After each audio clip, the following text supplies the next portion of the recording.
All right, so this is the library's shopping online slash buying a device class. Basically, what we will be discussing here is how to find a device, how to see if you get a good deal on a device, and kind of when to buy a device. So, in general, a good time to buy is when there's a major holiday. There will be sales going on.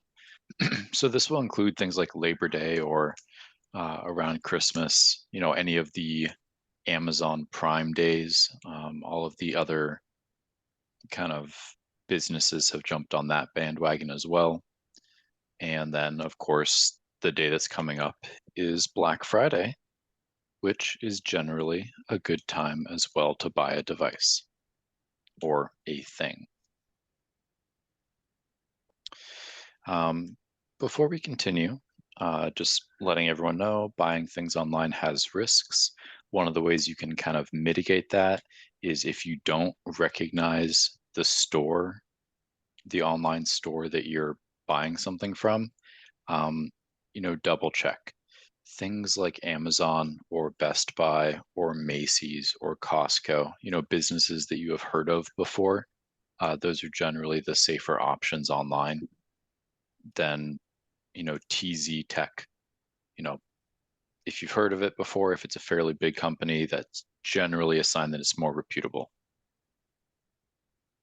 My grandfather always used to say, if you weren't planning on buying something, it being on sale doesn't save you money. So if you see something on sale and you're like, hey, I'm not really sure if I need that, but that's a pretty good sale. I'm going to buy it. That doesn't necessarily mean you save the money because, in all honesty, you probably wouldn't have made that purchase anyway. Generally, what I like to do, EX in Germany, we call it when broke saving money. yeah, in general, what I like to do is I like to write down things that I'm trying to buy. So, I'll look at my TV, for example, and say, I kind of want a new one, and I'll write that down. And then if I'm ever shopping or if it's Black Friday or something like that, I'll pull up that list. And just kind of doing that helps me kind of only buy things that are on the list. So I don't make any snap judgments that and purchase things that aren't really needed. That being said, I'm also an incredibly patient person. So for some people that,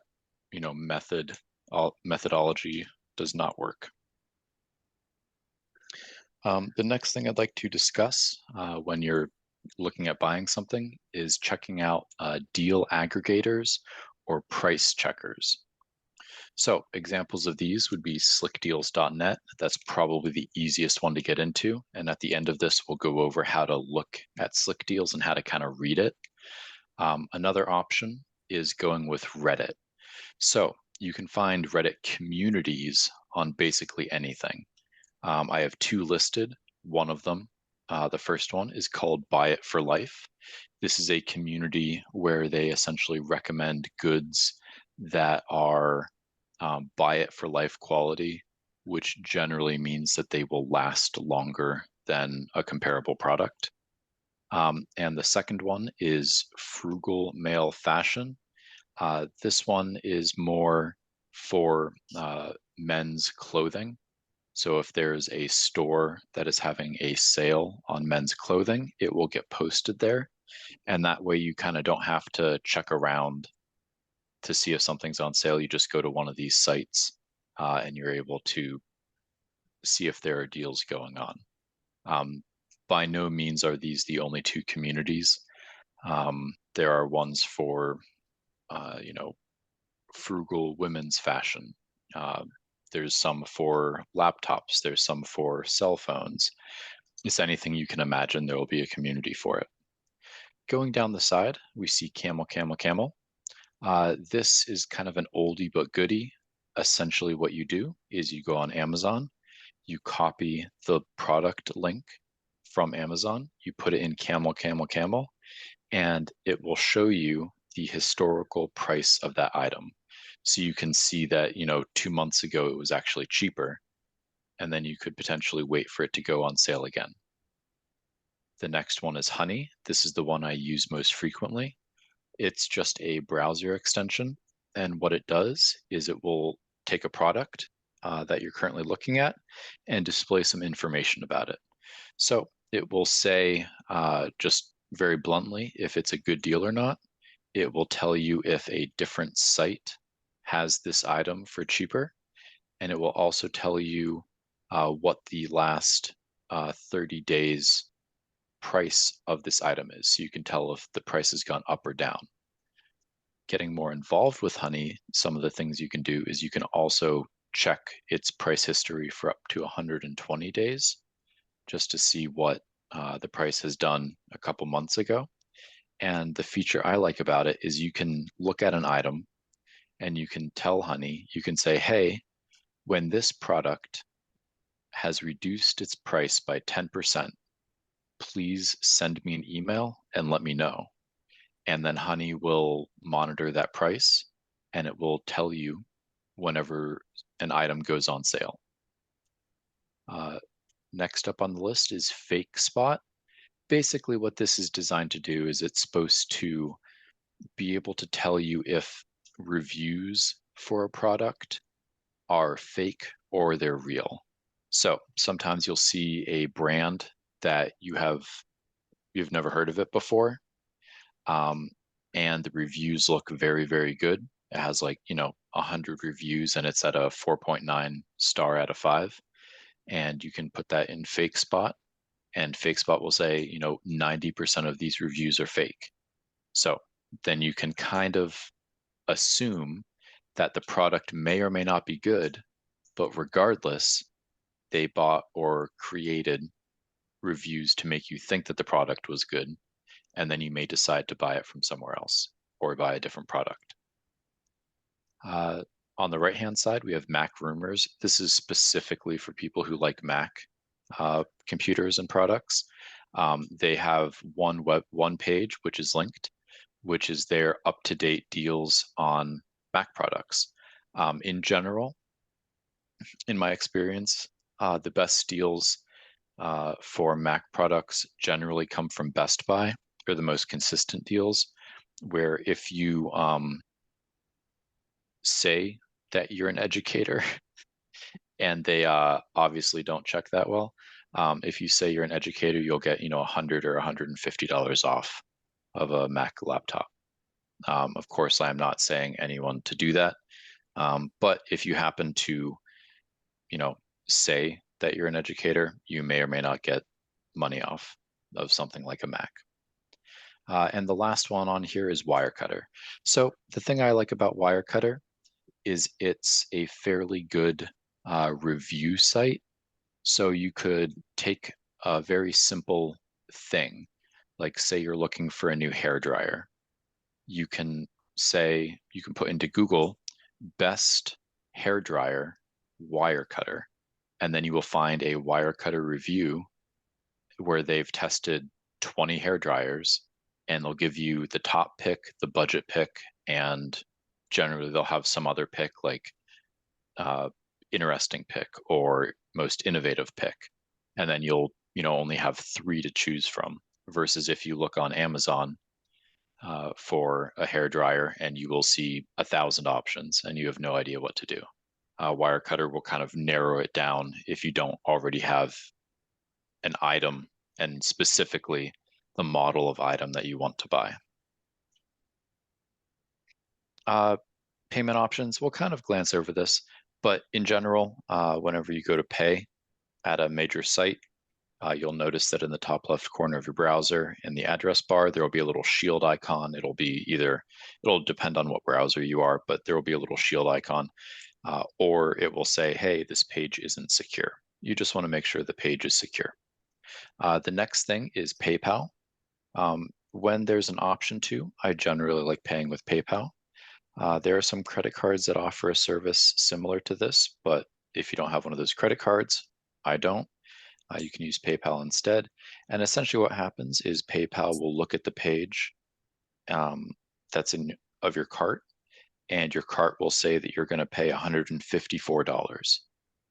PayPal will then say, okay, I will authorize $154 to this site. That way, if any of the information gets stolen Hmm. from that transaction, if anyone tries to use that transaction to create a new transaction, there is no money left because it's already gone. It was $154. It can't be more.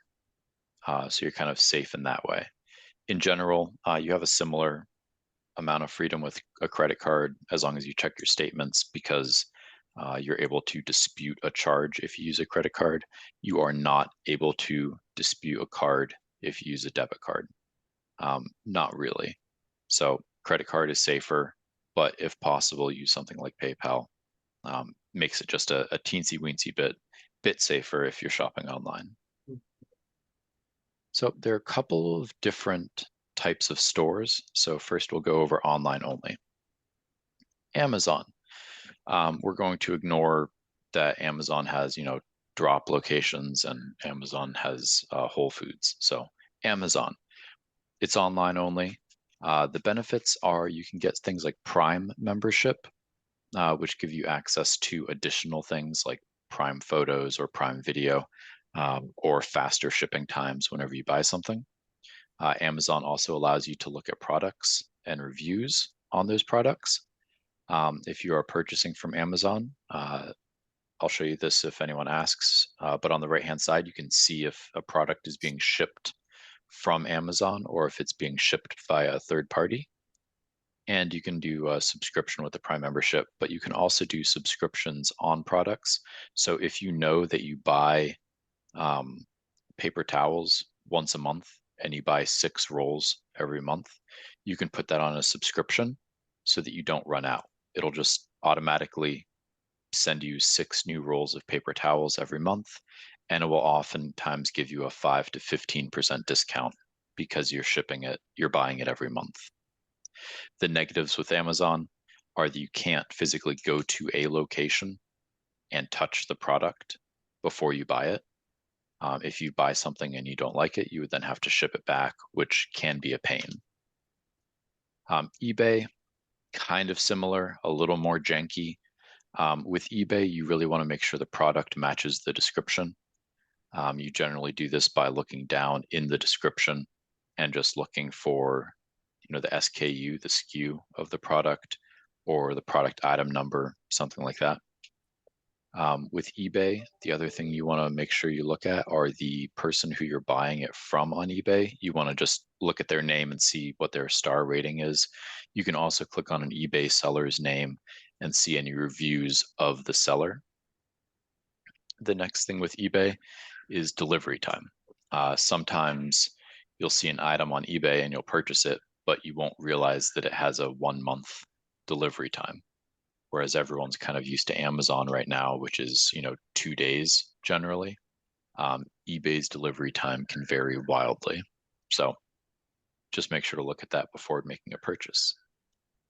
Also with eBay, make sure that if you want something quickly, you buy it now versus getting into an auction with an item, and then someone will, do a higher bid than you, and then you have to go back to the page and bid more. Um, Generally, there will be a buy it now option where you can just purchase it and have it sent to you. The next section is just buying things online, but it's more of an in-person experience. You're buying from an individual. So these are things like Craigslist, Facebook Marketplace, or OfferUp.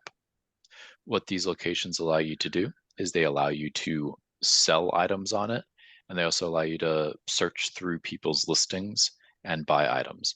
You can kind of think of it like a 24/7 yard sale where you can just see what people have and what they want to sell. And you can also put items for yourself up there. Whenever you go to purchase one of these items, just remember to be safe. So you can generally do this by meeting in a well-lit or familiar area.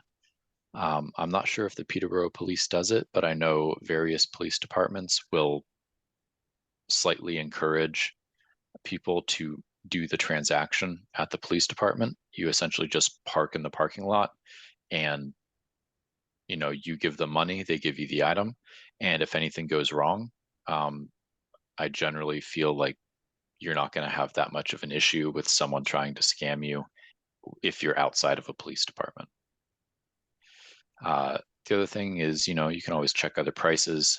Whenever you meet someone, make sure to agree on the price of an item so that when you get there, you're not trying to haggle. Because if you've just driven 20 minutes to pick up an item, oftentimes if someone says, "Hey, I want 10 more dollars," you may just, you're annoyed, but you're like, "Well, I already drove out here." So make sure you agree on a price before you get there. Call beforehand to make sure that the person is a real person, and then either bring a friend or tell someone where you're going to be going. It's kind of like kayaking. Just tell someone, "Hey, if I'm not home in an hour, I'm probably in a ditch somewhere. Please find me." That's the kind of calling a friend or bringing a friend we're talking about. Online with a brick and mortar location. So these are my favorite, right? The benefits of online are vast. The benefits of brick and mortar are also there. So if you shop somewhere that has online and brick and mortar presence, you kind of get the best of both worlds.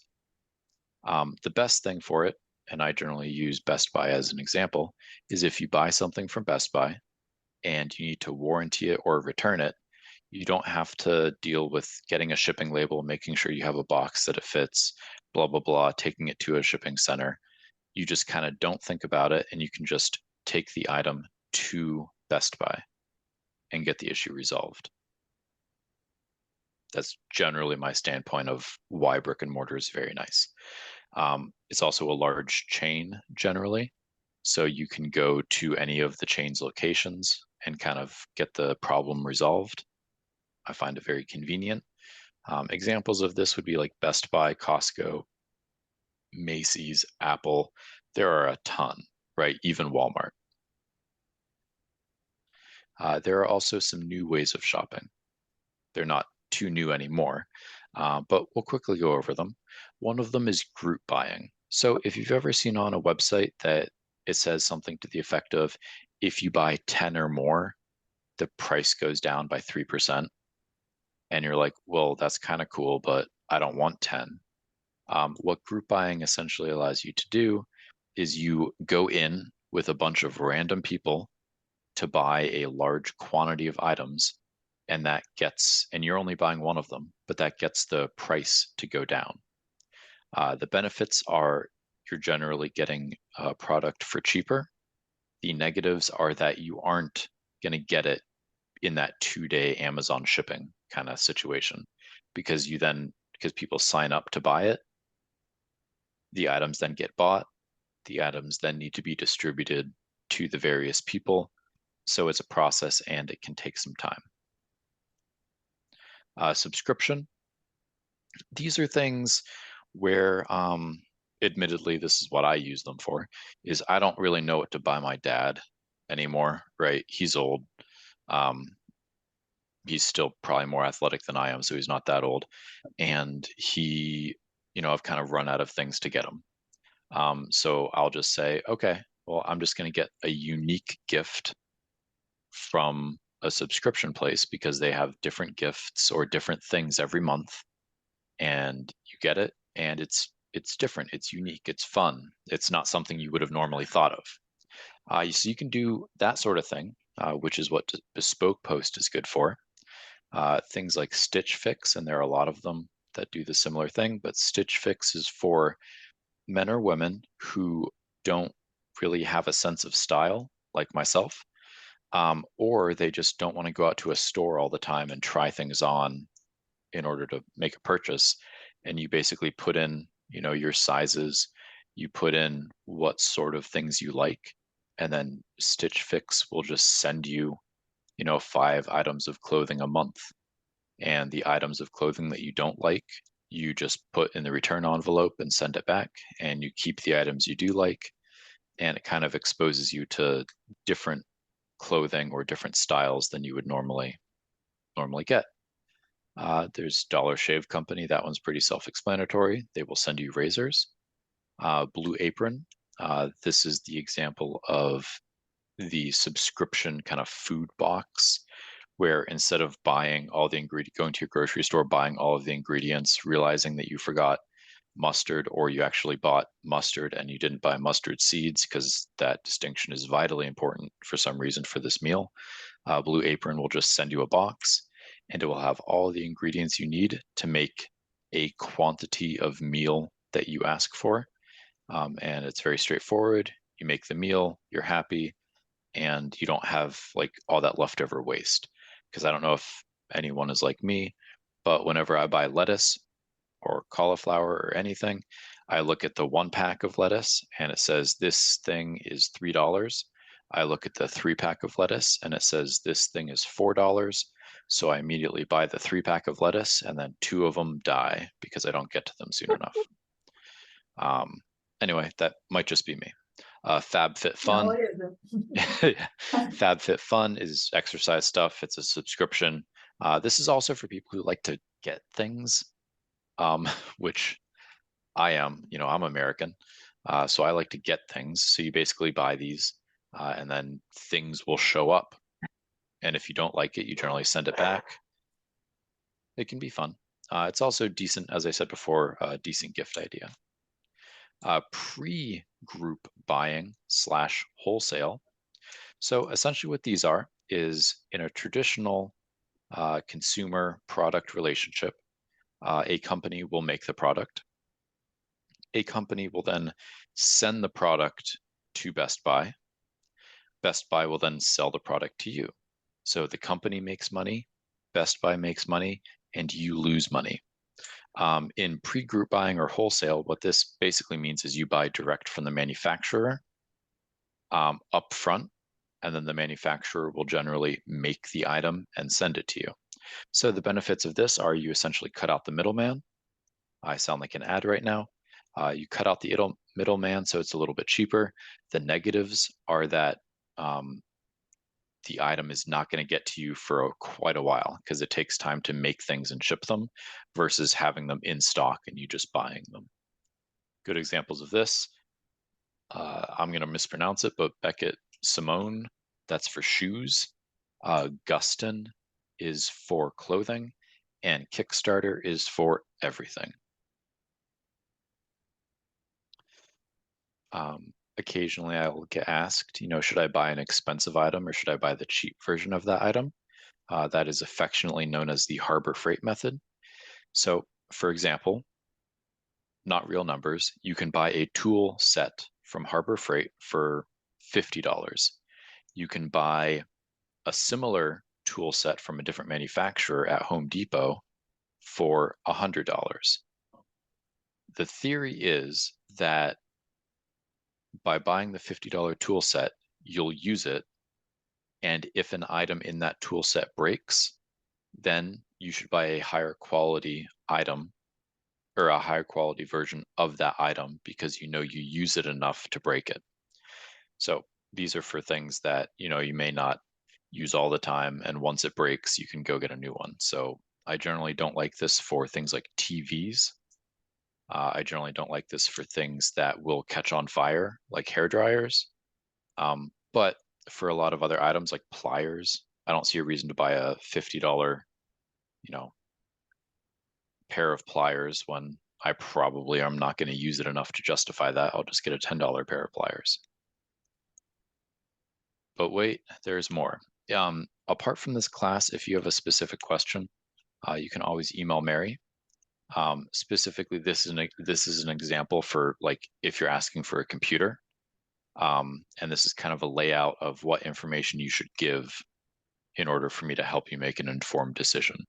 You can always come by on Wednesday and we can go over this.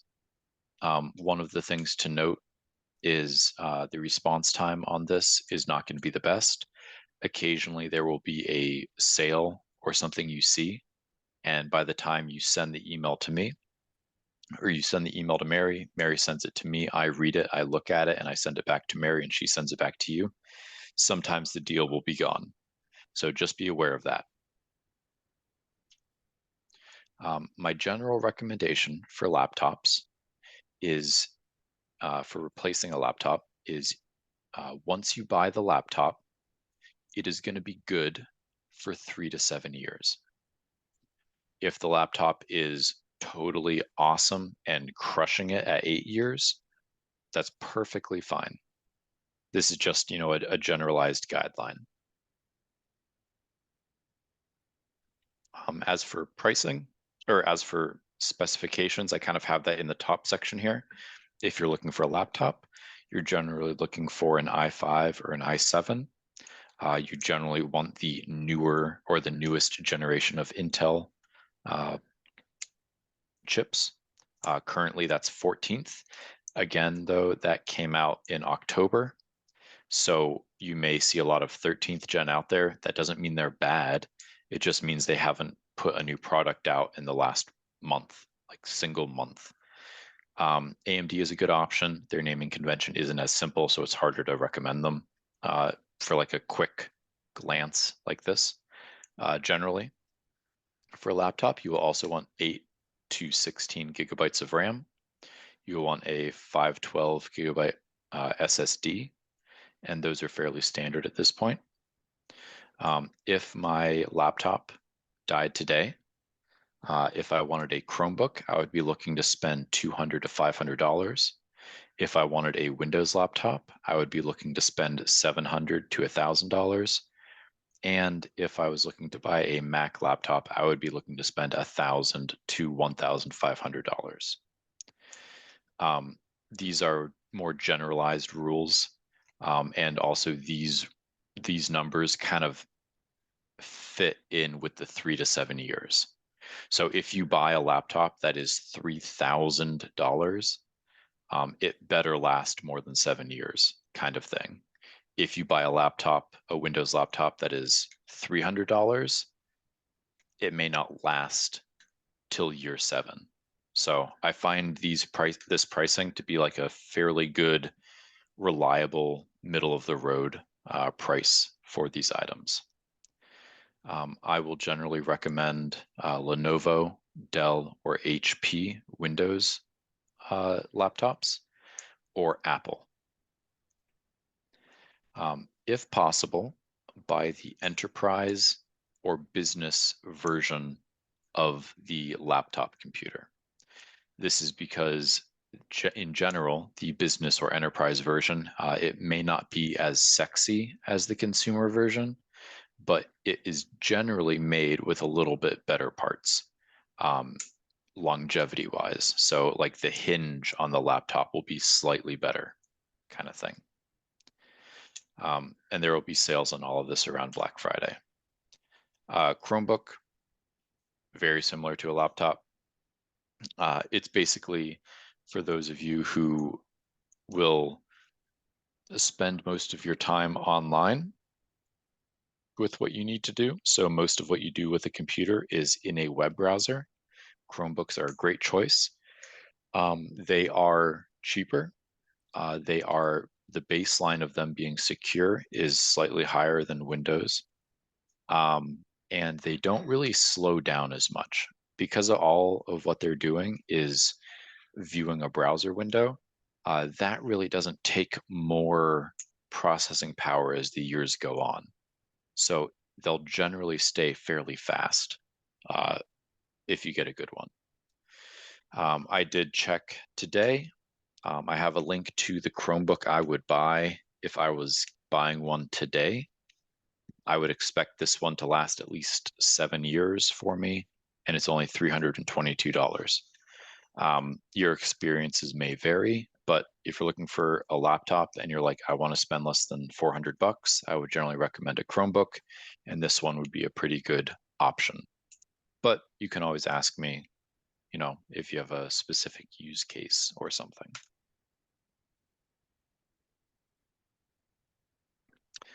Desktop computers.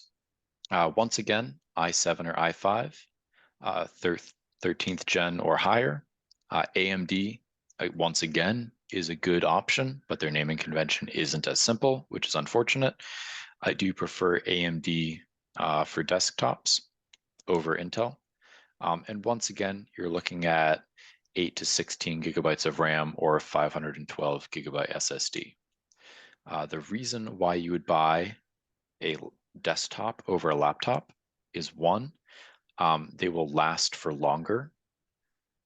You're not physically carrying them, moving them, bumping them, dropping them. They will just last longer. The other reason is they will be cheaper. They don't have to build them to be small. So it's just the manufacturing is easier, so they're cheaper. The next reason is that you can attach whatever size monitor you want to it.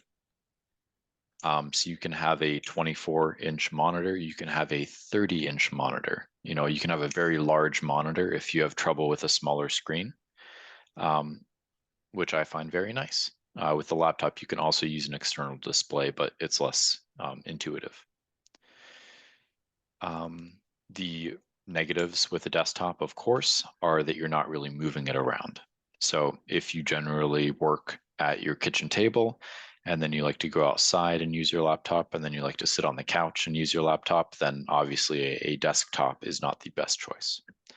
Once again, I would recommend going with either an enterprise class or a business class. The links will take you to Lenovo or Dell. And it's just generally those like the higher tier or the higher class of computer will generally just last longer and you'll have a better experience.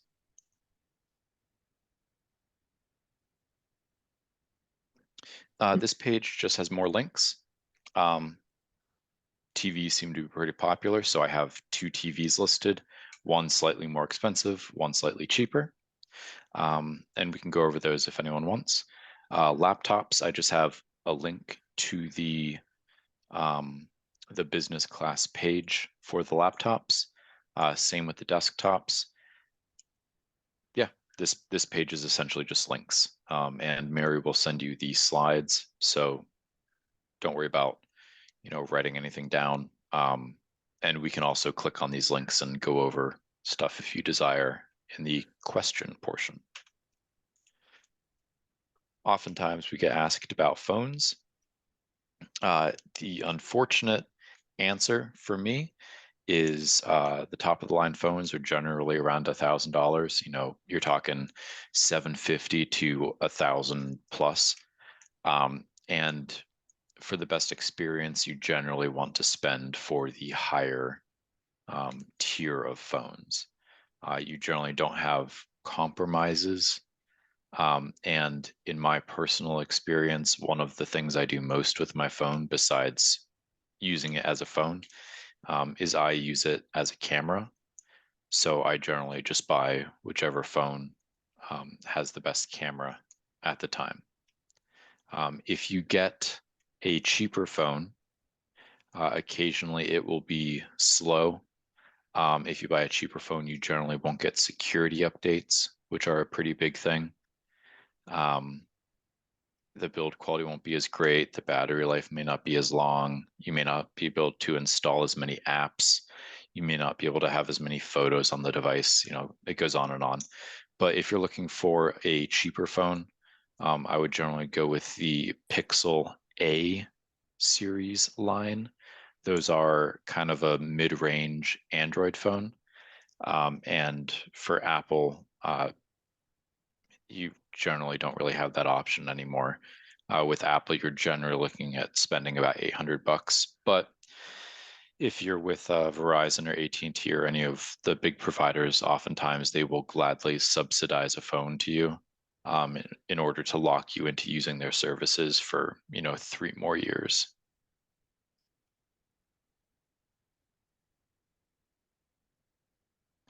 We also get asked about printers. I generally just prefer, if you're printing black and white, I just prefer Brother laser printers. They're the ink. I find the ink to be cheaper than HP ink or Epson ink. As far as other brands, we have Brother, HP, Epson, and Canon. Specifically if you want to print pictures, Canon is very good. All right, so we're at the question section. While people are formulating their questions, I'm going to go over an Amazon page for a printer. Very exciting, I know. So we're on Amazon. Let's look around. First, in the middle of the page, we can see this has 4.3 stars out of 5, and that has 3,000 ratings. That's a lot of ratings, so I am inclined to trust some of them at least. I can see the price is $270, and I can see this little thing that says deal here. That is Honey. That is the extension I have installed up here. And basically it's saying that this is a deal. And if I hover over it, or compare it 10 stores, sorry. And then Honey will have a section on the middle of the screen, but it will also have it on the right. The one on the right is generally where more information is. If I go over to the Honey icon, it'll give me this. So Honey says the price just went up at the store. A sale may have ended. Okay, so Honey is telling me that the price went up by 8% in the last 30 days. So it used to be cheaper. If I scroll down, Honey says, Honey found a lower price. I could save $25 on this by buying from a different store. I can click compare prices at 10 stores and then pick the lower one as long as it's a store that I've heard of before. The other option that I like is drop list this item. If I know I want a printer, but I don't need it in 2 days, what I can do is I can just, I don't have an account on this browser, but I can assign it to my drop list, and then Honey will notify me if the printer ever goes on sale or gets cheaper. So that's generally how Honey works with an item on Amazon. The next thing is if you just click on where it says ratings,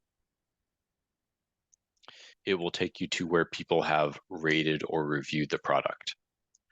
You can see this person that has a pros and cons, does what it's supposed to do. We love this thing. Wish I had a scanner. That's not really a negative.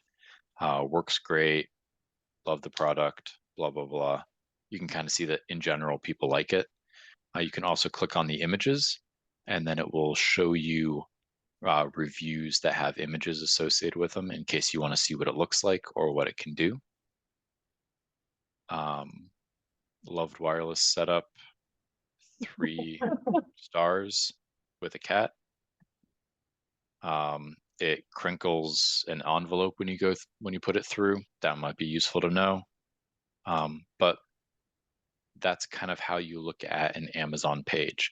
The other thing I want to add, is if you scroll down on a product listing on Amazon, and this is occasionally useful, what you can see is the date first available.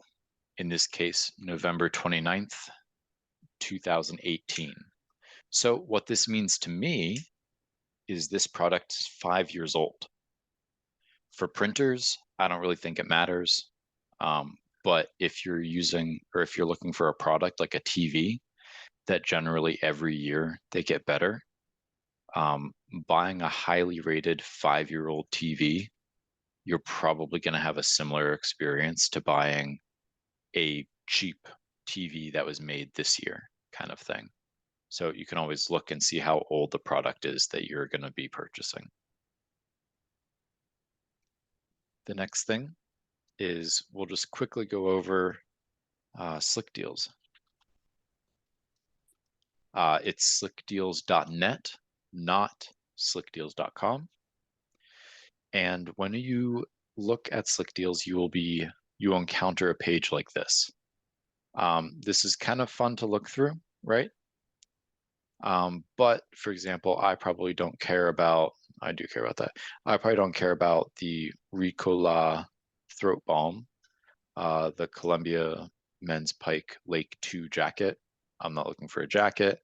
I'm not looking for a walk. I'm not looking for a window squeegee. So it'll give you a lot of information just on this front page.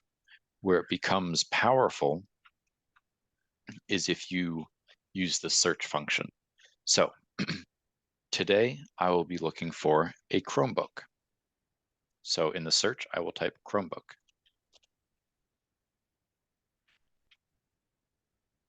All right, so now we have on the left-hand side, we have kind of filters we can do.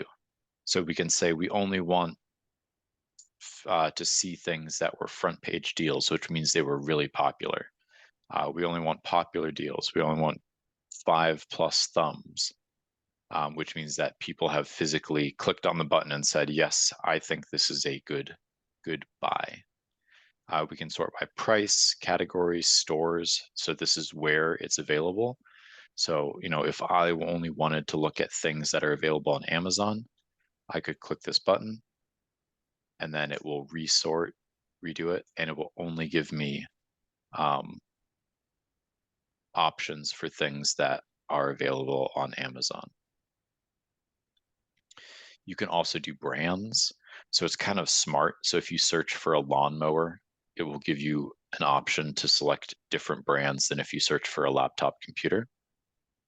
But let's look at this. So now we're looking at the deals, at the slick deals. You can see on the left-hand side, or kind of in the middle on the left, it will tell you the name of the item, and it will generally include some information as to what it is. If we go to the right, under price, we will see the price that it currently is, and we can see with a red line with a strike through the price that it normally is. Next is rating. So this is the one that kind of matters.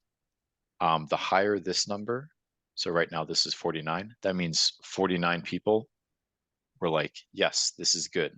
If we look right below it, only 2 people thought this was good. So generally, the plus 49, I'm going to view that as being a better deal than a +2. The next thing is this has been looked at 33,299 times.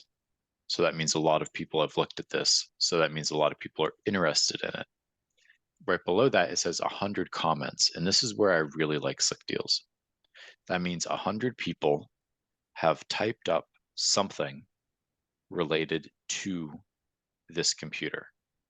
So if I click on it, I will get taken to the page of it. I will see some photos. I will have a link to the product. It will give more specs right here. And then if I scroll down, I can see all of the comments. So this comment says, prices down even more now. I'm going to have to bite. That sounds pretty positive. Next comment, yeah, this is a dang good price for a solid computer. Okay. Next person, I bought this a few weeks ago when it was around $377, and that was a great deal. Okay. We have someone who listed pros and cons or thoughts about it. So what's nice is oftentimes in these pages, you'll get people commenting who either own the product or have experience with the product, giving you their opinion on if it's good or not. And you'll have people arguing back and forth.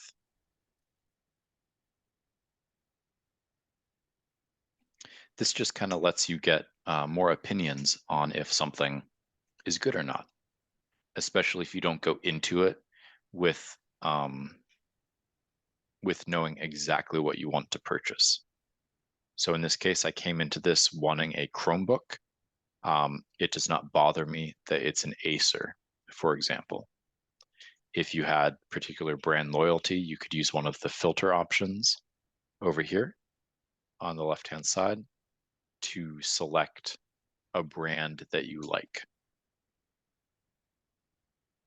Are there any options on Honey or Slick Deals? And then we'll go to general questions. Or Mary, if you have any comments. I think you use Honey? I do use Honey. I like it. Sometimes it feels like it's too much information. It just shows up all the time. but I generally, when I'm really searching for something, I enjoy using. Does anybody else here use, you ever used Honey? I have it on mine. I have the extension on my computer, and it seemed to get in the way, and I wound up Taking it off? uninstalling it. Yeah, That's fair. I may try it again because maybe I just wasn't using it properly. I think some of the things, the comments you've made on it, it made me interested in it again. So I may reinstall it again. So the other thing I kind of forgot to mention with Honey, and partially because I'm not going through a checkout process with this, is when you get to checkout from a website, Honey will pop up and say, "Hey, howdy there. Do you want me to apply coupons?" And it will just apply coupons that it thinks will work for a product. So even if you're not looking for things that are on sale, like even if you're not searching for the best deal or buying a specific item, just in general, it will occasionally just get you 20% off an item because it has a coupon for it that you had no idea existed. I So- think maybe that's why I uninstalled it, was because it would come up with, do you want to apply coupons? And Yep. I said yes, and then it would go search for coupons and say, well, there aren't any available. It was like, why did you Yeah. bother me? Yeah, so oftentimes it won't find anything, but I mean, let me see. I'm not going to show it on screen, but if I go to my Honey account, I'm just going to see if it's told me how much money it saved me. Okay, so Honey has saved me $583 since I've started using it. Oh, it has saved me $583 this year. Okay, So well, that's a combo of me already knowing the coupons, of me already knowing that something was going to be on sale, and it just randomly popping up with a cheaper price. So I probably buy online more than your average person. So take the $500+ with a grain of salt, right? But I mean, any amount of money to me is probably good that I keep it. So we have a question in the chat, but also a question in the classroom. I think the chat came first. Sure. So refurbished versus new. I am a huge fan of this question. So I like refurbished. I like refurbished for items that are not old, if that makes sense. So, for example, we have this Chromebook. There we go. We have this Chromebook. It is refurbished. It carries a 2-year warranty. It's certified refurbished, which essentially means someone looked at it and it turned on, right? But the reason why I like this refurbished computer is because if you search it, it's only this year / last year's model. So it's not that old. When I don't like refurbished are when it's an older product and you're buying a product that has a lifespan. So if I'm buying a laptop, if I go back to here, right? In my opinion, laptops last anywhere from 3 to 7 years and they'll be good, right? So if I buy a refurbished 3-year-old laptop, in my mind, I'm already purchasing something that now its life expectancy went from 3 to 7 years to 0 to 4 years. And that's when I don't like refurbished. The other times when I don't like refurbished, if it is just refurbished by some unknown thing and it doesn't have something like it was refurbished by by Acer. So essentially what this means is it was certified by the manufacturer or a manufacturer approved vendor. That gives me a little bit more faith in it than if it just generically says refurbished.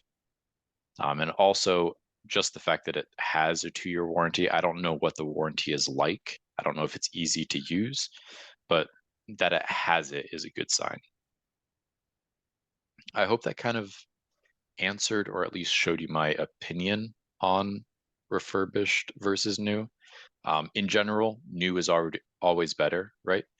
But if it's a choice between buying this for $322 or buying this for, let's just say $500, let's say we have a $150 sale, I'm going to take the 322 refurbished and kind of call it a day. You know, the price difference is enough to make me feel like I'm getting a good deal buying a refurbished product. Right. Sarah, you had a question? No, Oh, I thought you did. Sorry. So is anybody looking to buy something specific this Black Friday? Apple, iPhone. An Apple iPhone. And do you have an iPhone already? And did you buy it through your your network provider or your phone provider? Well, I went to their store in Nassau, actually. So, Okay. are you looking, what are you considering? What's your iPhone now? Okay. I want one that has a better battery that, I don't need a lot of fancy stuff. I don't need super duper photos. Just better battery, faster. Yeah. So, I mean, right now, the newest iPhone is the 15 or 15 Pro. If you don't care as much about camera quality, there really isn't, or a telephoto lens, I think, there really isn't a major reason to go for the 15 Pro. If you have AT&T or Verizon, they will essentially give you $800 towards a new iPhone, as long as you are willing to remain with them. So that means you have to go to the Verizon store? Nope, not at all. Actually, if you go to Verizon, let's go to Verizon and let's see if we can get it to pop up. It may not pop up because I'm not signed in to my Verizon account. Let's just click on this. What do you mean buy it online? Yep, you can buy it online. So, so I use Verizon, right? And I use Verizon purely from the reason that my parents use Verizon. And I looked at the price of opening my own phone account, and I looked at the add-on price I cost my parents a month, and I said, nah. I'll stick with the add-on fee as opposed to, you know, the $100 new account thing. What is nice about Verizon and AT&T is if you are confused, this chat with us in the bottom right hand corner is actually pretty helpful. What you're able to do is you're able to say, hey, I would like help purchasing a phone and getting the trade in and save $1,000 deal or whatever deal it is. So right now, if new phone line is $1,000, existing phone line is $830. So that means that this is a 15 Pro, but we're just gonna say it's a thing, right? All right, so in this example, we have a phone, generally is pretty generous with how old the phone is for these trade-ins. So we have an existing phone that works with the trade-in. If we trade it in, we get $830 off the purchase. This new phone costs $1,900. $99.99. So basically 380 or 830, 1,099. I'm really bad at math. Let's just say that's $270. So that means we would pay $270 for a new phone, but we can do it over 36 months. And that would add like $2 to our bill, our Verizon bill every month.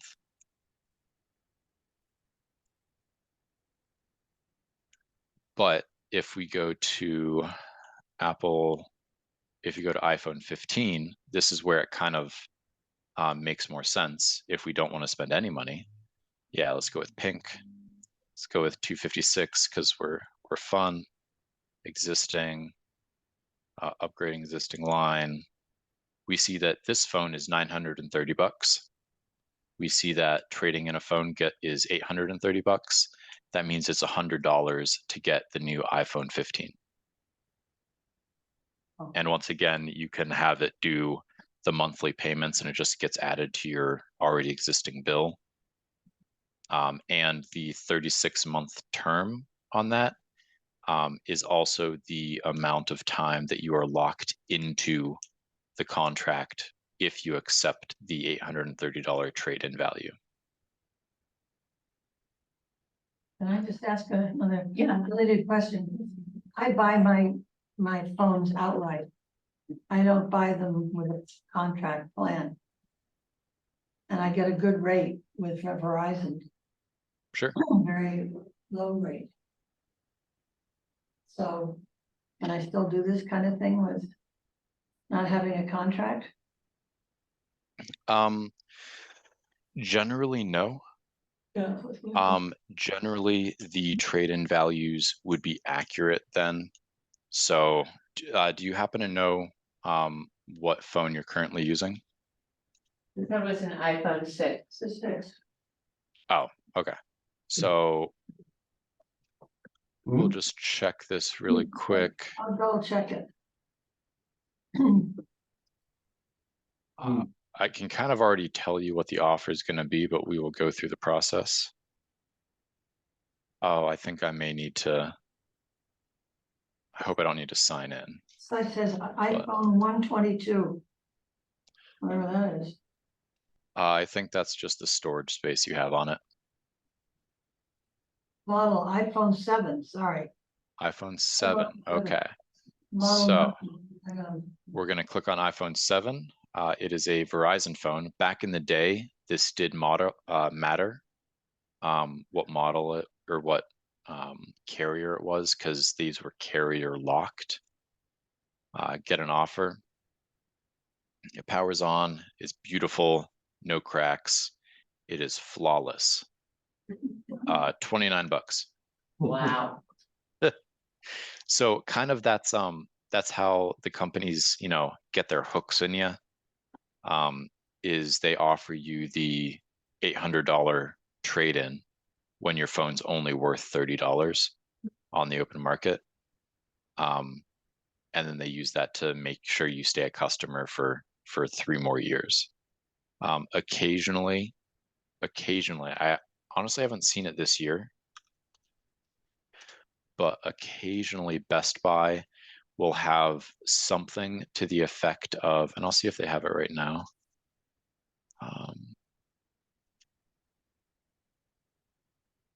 Generally, it will be on the front page.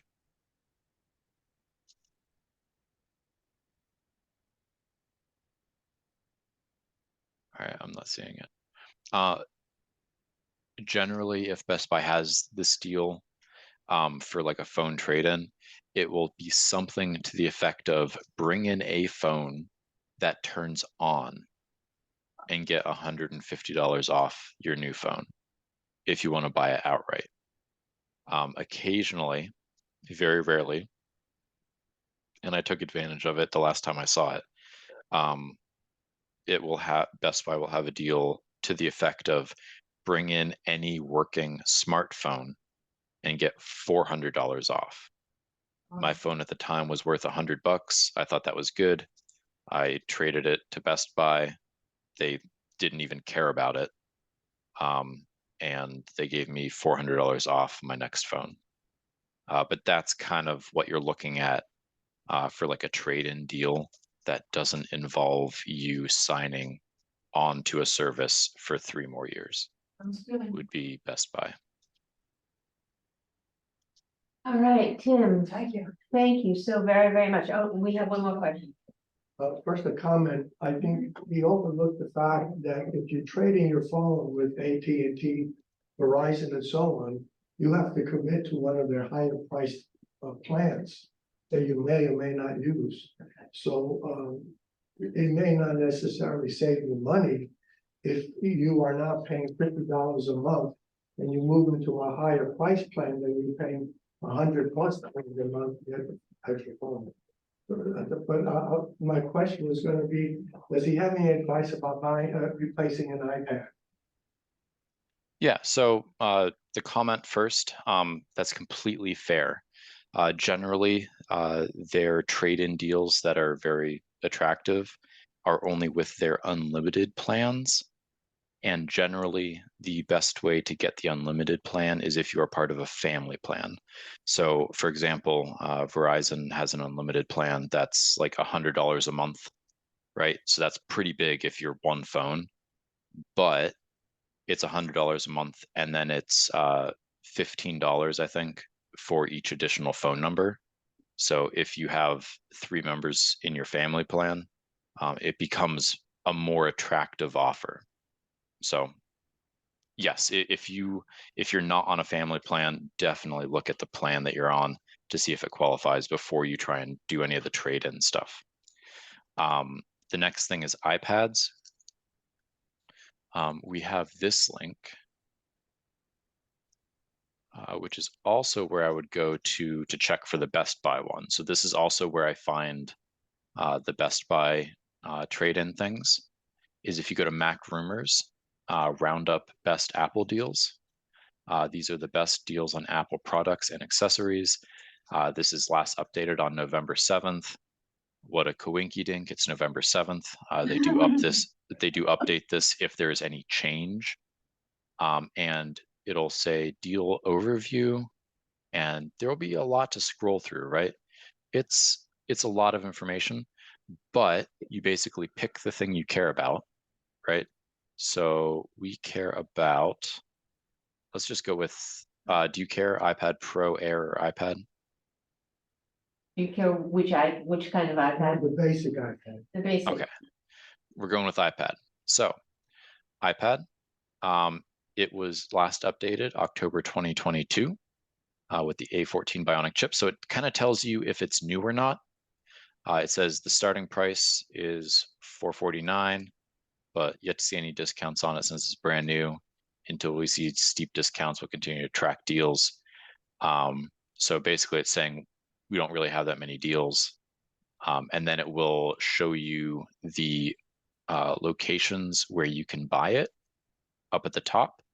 And then you scroll down and you will see where it is green is the cheapest price. So unfortunately, we're looking at the 2022. We can see that one is still $699, but we can see, okay, if I'm okay with an iPad from 2021, I can get it for $249. That's brand new, That would be brand new, yes. old model, brand new. Yes, the 2021 model, brand new, would be $249 Wow. for the 64 gigabyte space gray. Sometimes you'll see like a different price, like this one's $399, and you may say why, and then you look to the left and you can see it is the 256 gigabyte version for $399. You can see the ones with cellular connection, that's $574. You know, so it's very nice at a glance to see what the prices are on this various products. The other thing I like about about Mac Rumors is we came into this looking for iPad, and it's giving us options, right? It's not just telling us the base model. It's not just telling us this current year. it is going back a model year from the newest one, just in case you're looking at this price difference, $249 versus $699, and you're thinking, okay, half the price, I'll take 1 year older kind of thing. But yeah, any Apple device, that's where I would go.